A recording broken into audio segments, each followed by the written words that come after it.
कानपुर के भारत माता की वंदे वंदे।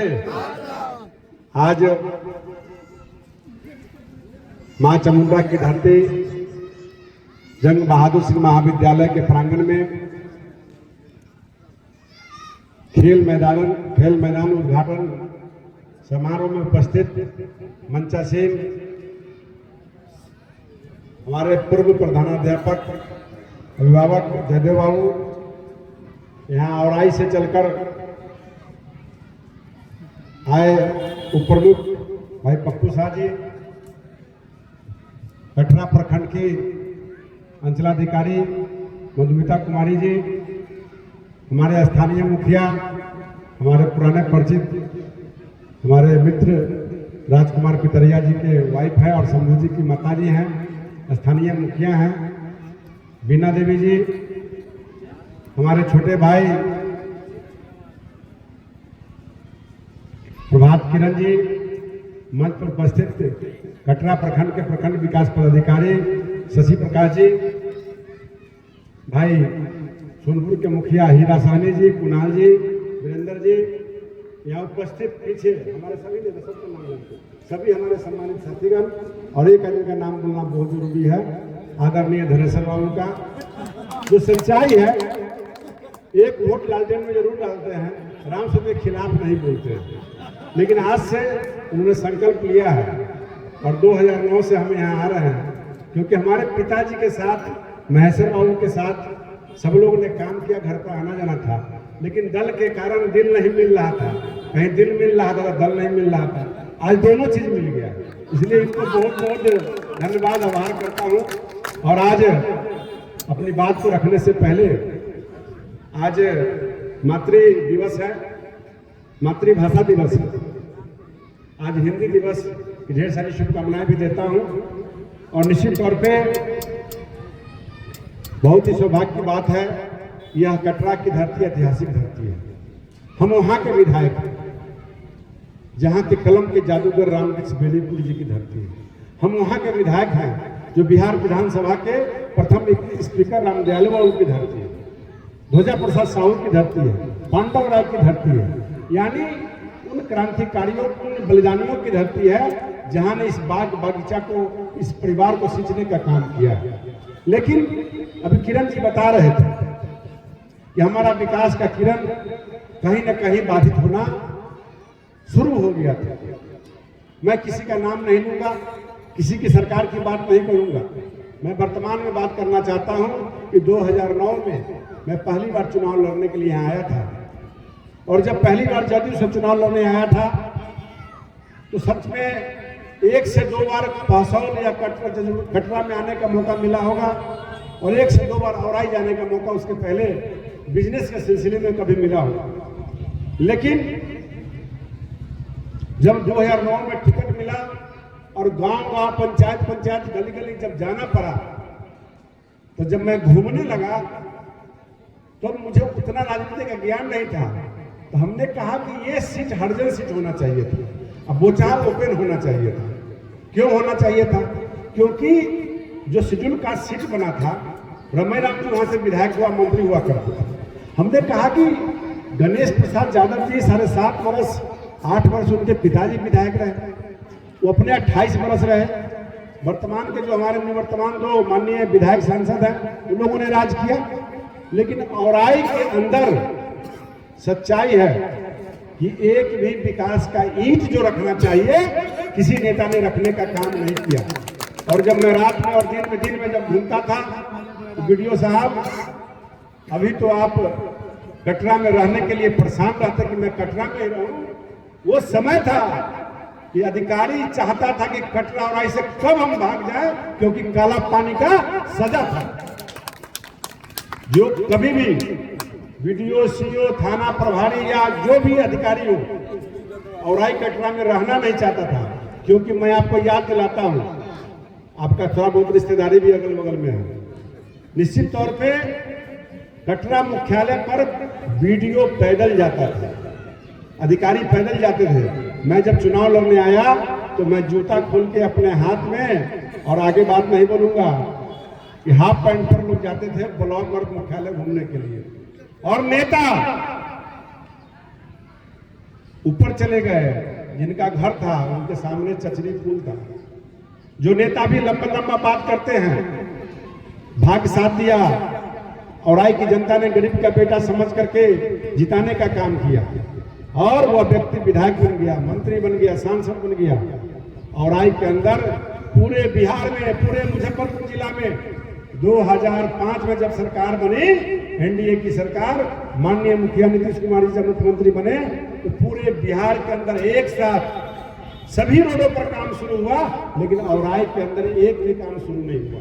ठेकेदारी टेंडर यहाँ भी हुआ था, बांध का योजना यहाँ भी चालू हुआ था, रोड का काम यहाँ भी चालू हुआ था, लेकिन कोई भी काम चालू नहीं हुआ। सारे के सारे काम ठेकेदार 2 साल के अंदर भाग कर चले गए, क्योंकि उस ठेकेदार के साथ कोई व्यक्ति पार्टनर बनना चाहता था, कोई व्यक्ति अपना कार्यकर्ता को काम दिलवाना चाहता था, और सारे के सारे ठेकेदार भाग के चले गए। और राय के अंदर जो आज विकास का बयार बहाना शुरू किया है 4 साल 3 साल के अंदर में, वो 10 साल पहले होना चाहिए था। ये सच्चाई है। मैंने पहला जब विधायक बना पहली बार 2010 में बीजेपी से, मैंने संकल्प लिया कि रोड से पहले, बिजली से पहले, सबसे पहले बांध बनना चाहिए। बांध जब बनेगा तो बिजली का पोल नहीं गिरेगा, बांध जब बन जाएगा तो रोड नहीं रहेगा, स्कूल नहीं बहेगा।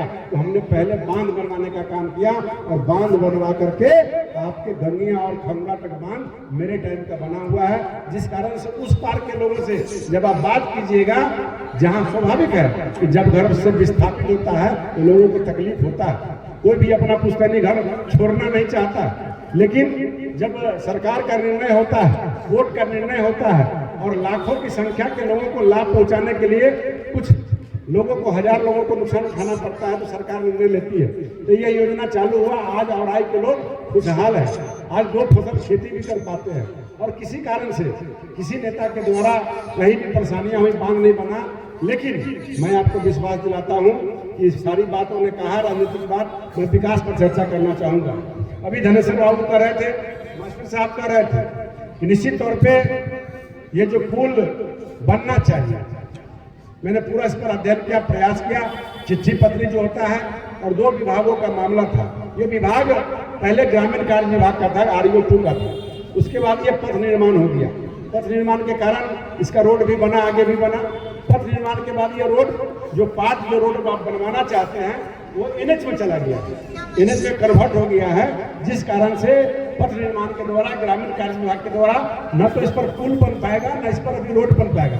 लेकिन यहाँ के मुजफ्फरपुर के जो PD है, प्रोजेक्ट डायरेक्टर NHAI के, मैं 1 महीना पहले गया था, और यहाँ के एग्जीक्यूटिव से बात करके हमने समन्वय बना के NOC दिलवा करके PD को यह चिट्ठी चला गया है।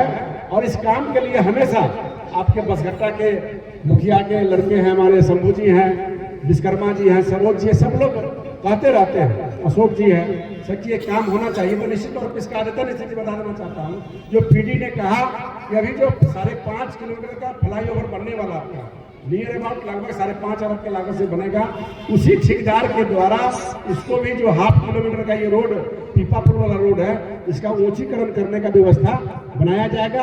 और NH को ही बनाना है, बिहार सरकार का रोड नहीं है, तो NH जो है इतना छोटा रोड का काम नहीं करता, लेकिन ये पार्ट NH में आ गया, क्योंकि ये सारा रोड NH हो गया है। तो PD के द्वारा बात हुई है, और कॉन्ट्रैक्टर के द्वारा इसको एस्टिमेट करके लगभग 1 करोड़ रुपए के लागत से इसका काम करके इसका ऊंचीकरण हो जाएगा और मजबूतीकरण हो जाएगा, तो यहाँ के लोगों को परेशानी नहीं होगी। दूसरा, पुल के लिए भी बात चल रहा है, तो पुल में बिहार सरकार के द्वारा लिख के दिया गया, विभाग ने दिया कि हमारा रोड नहीं है, जिसका रोड होता है उसका पुल होता है। तो यहाँ पर जब भारत सरकार के द्वारा यह रोड तय है, इसमें भारत सरकार के द्वारा हुआ कि यहाँ पर तो ऑलरेडी 5.5 किलोमीटर का पुल बन रहा है, लेकिन हमने विभाग के मंत्री आदरणीय विजय सिन्हा जी से बात किया है, इसको जब वो हैंड ओवर, चार्ज ओवर जब समाप्त हो जाएगा, तो इसको हम लोग प्रयास करेंगे कि पुल निर्माण से बिहार सरकार के द्वारा इस पर पीपा पुल बन जाए, जिससे कि कम से कम ये गांव जब तक विस्थापित नहीं होता, जब तक विलुप्त नहीं होता है, कि कम से कम कम्युनिकेशन बना रहे, कि 10 साल 15 साल तक लोग यातायात चालू रहे, ये भी बड़ा प्रयास चल रहा है। इसके अलावा आप सबको याद होगा ईमानदारी से, जब हम 9 में आए थे तो यहाँ बिजली नहीं था, बिल्कुल नहीं था, पावर ग्रिड बना हुआ था, लाइन इसमें 33,000 कनेक्शन नहीं था, विधायक बनने के बाद हमने उसको कनेक्शन करवाया। आपके यहाँ बिजली का काम चला, मोदी जी की सरकार आई और इच्छा शक्ति के कारण हर गांव हर खेत में बिजली का काम पूरा हुआ। लेकिन एक विकट समस्या था, बाढ़ के कारण यह पावर ग्रिड पानी में डूब जाता है। डूबने के कारण 2 से 3 महीना हम लोग बाधित हो जाते हैं बिजली से, जिसको हमने लग करके क्वेश्चन करके पत्राचार करके, और शायद आपके सामने में आप देखते भी होइएगा उसको उच्चीकरण भी हो रहा है। और इससे भी और भी व्यवस्था जजुआर के लोगों को और सुविधा हो जाए, क्योंकि अब घर घर बिजली चला गया, अधिक लोड है। तो भारत सरकार के द्वारा माननीय प्रधानमंत्री जी के योजना के अंतर्गत आपको जजुआर पावर सब स्टेशन का NOC के द्वारा दिया गया है, जमीन उपलब्ध है। और आप बिजली विभाग के MD से हमारी बात भी परसों हुई है, उन्होंने कहा एक बिहार स्टेट प्लान से हो रहा था उसमें नहीं है, भारत सरकार के द्वारा 31 मार्च के पहले उसकी स्वीकृति हो जाएगी। उस लिस्ट में पावर सब स्टेशन जजुआर का है, वो भी बनकर तैयार हो जाएगा। यहाँ पर जजुआर में सबसे बड़ा मांग था हॉस्पिटल का, जो बनकर तैयार हो गया। माननीय मंगल पांडे जी से मेरा प्रयास होगा कि मार्च महीने में उसका शिलान्यास उद्घाटन हम करके पूरा काम करेंगे। इसके अलावा पूरे विधानसभा की बात मैं करूंगा, ये तो मैंने कुछ आपके क्षेत्र का बात किया। और अभी भारत सरकार के द्वारा डबल इंजन की सरकार, कहीं कहीं हम लोग सिंगल फेज थे, परेशान हो रहे थे। जैसे उदाहरण के तौर पे 12 दिन हम दिल्ली रह के आए हैं, दिल्ली का भी 2 मिनट हम कथा सुनाना चाहते हैं। 12 दिन दिल्ली हमने जीवन में कभी नहीं रहा। पिताजी का भी इलाज कराने गए तो 4 दिन में हम चले आते थे, फिर किसी को वहां रख देते थे। लेकिन पार्टी का आदेश था जिस विधानसभा में आपको हिलना नहीं है। हमने 12 दिन 14 दिन रहा, लेकिन 12 दिन हमने रह करके हमने वहां से 2-3 तारीख को प्रस्थान किया था। वहां के अपने बिहारियों का जो दुर्दशा था, मैं जब देखता था कि मेरा क्षेत्र पिछड़ा है, विकास नहीं है, जब मैं वहां गया अपने बिहारियों को, पूर्वांचलियों को जब देखा, चाहे मधुबनी, दरभंगा, मुजफ्फरपुर, सीतामढ़ी, शिवहर, मोतिहारी, उत्तर बिहार के लोग और खास करके मिथिला के लोग तो भरे पड़े थे। और पूर्वांचली उसको लोग बोलते हैं, कुछ गोरखपुर बनारस के भी लोग थे। वहाँ पूर्वांचली करके एक कमेटी, एक संस्था चलता है। जब मैं घर में गया, गांव में गया, उसके टोले मोहल्ले में गया, पैर रखने का जगह नहीं था। न उनको एक स्वच्छ पानी मिल रहा था, न उनको शौचालय मिल रहा था, न उनको ठीक से बिजली मिल रहा था, न उनको रोड मिल रहा था। यानी वो नर्क की जिंदगी जी रहे थे। तब मुझे अपने औराई का याद आया कि हमारा गरीब अगर बांध पर भी है तो कम से कम स्वच्छ पानी और स्वच्छ हवा भी जो ले रहा है और खुले वातावरण में जी रहा है। निश्चित तौर पे मैं कहना चाहूंगा, औराई विधानसभा क्षेत्र के अंतर्गत जो है डबल इंजन की सरकार ने, और एक दुर्भाग्य की बात जो अभी किरण जी बता रहे थे कि मोदी जी चाहते हैं कि गरीब का बेटा का भी इलाज, अगर यहाँ के विधायक का इलाज अपोलो और एम्स में, मेदांता में होता है, तो उस गरीब भंगी का बेटा का, बेटी का भी इलाज उसी अपोलो के अस्पताल में हो। उसके लिए आयुष्मान कार्ड 5 लाख का दिया, लेकिन वो बेईमान केजरीवाल ने वहां लागू नहीं किया। वहां के गरीबों को इसका लाभ नहीं मिलता था। मैं आपको बताना चाहता हूं, आयुष्मान कार्ड अभी कल फर्स्ट कैबिनेट में वो पास हुआ है, बिल्कुल लागू नहीं करता था। यानी जो भी भारत सरकार का योजना था, केजरीवाल लागू ही नहीं करता था, गरीब को कोई लाभ ही नहीं मिलता था। और आज जब हमारी रेखा गुप्ता जो वहाँ CM बनी है, तो निश्चित तौर पे उन गरीबों को भी 5 लाख रुपए का हुआ लाभ मिलने जा रहा है। और डबल इंजन की सरकार का फायदा मैं बताना चाहता हूँ।